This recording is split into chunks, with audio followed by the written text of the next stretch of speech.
Hello, everyone. I am Guillermo Sanchez, PhD in Communications and Business Consultant and trainer for business and organizations, as well as author. Today, I want you to think about what happens when we are afraid to say no to someone or some customer, some coworker, some colleague, whatever for whatever reason. Most of the time, some of us are afraid of burning bridges. So the idea it is simple: how to say no without breaking relationships. It's a tough issue.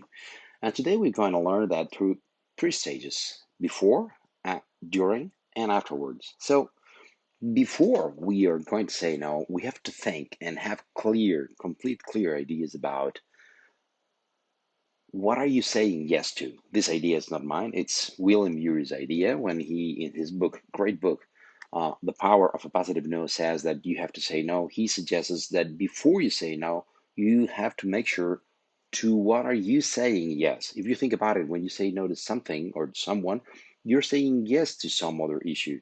When you say no to your boss because he wants you to stay more time at the office, for instance, you're saying yes to spend more time with your family, for instance. So that's what you want to protect. And that's the number one question we have to face and have clear ideas about: what am I saying yes to? What's my legitimacy to say no, so to speak? The second question before we say no is: what am I protecting? Am I protecting my family? Am I protecting my integrity, my dignity, my free time, my company, for instance? What am I protecting? And number three, it is: do I have a B plan in case the other side takes badly my no for whatever reason? What's my B plan? What's my backup plan? What I'm going to be strong with? What's my power going to come from? How am I going to feel confident to say no without harming my interests? That's key. So these three questions would be prior to say no. Actually, when we have to say no, we're going to follow some sort of script, so to speak. So number one would be empathize. Let the other person understand that you understand them. Not that you share all of their ideas, all of their principles, all of their visions, but that you understand why are they asking you something. Number two, after empathizing, would be value the relationship globally. Say and it's your boss and he's asking you to stay later, it's the time to bring up the good things and to say how much he cares for you or she cares for you in some other occasions. But now, in this moment, number three, you have to say no explicitly, clearly. The fourth point, it's explain why. And the fifth one, it's offer alternatives. What can I do to help you? Can I take that job home and do it at home and bring it tomorrow early in the morning?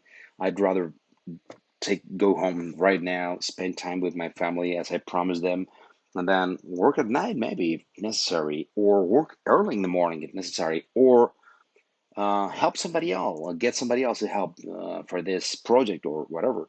So the idea is simple: always get as many alternatives as possible, negotiate, agree with them, and get to an agreement. So these 5 points are easy. Number one, remember, empathize. Number two, value the relationship globally. Remember, there are bad things and good things. It is a time to bring up the good things and to make them aware that we value those positive things. Number three, say no clearly, explicitly. Number four, explain why are you saying no. You're not telling them no to punish them, to hurt them, to whatever. Why are you protecting your things, your interests? And number five, what alternatives do you offer? Okay.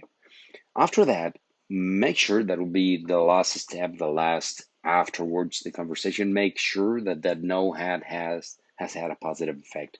Do some follow up, do some check, do some control, whatever you want to name it.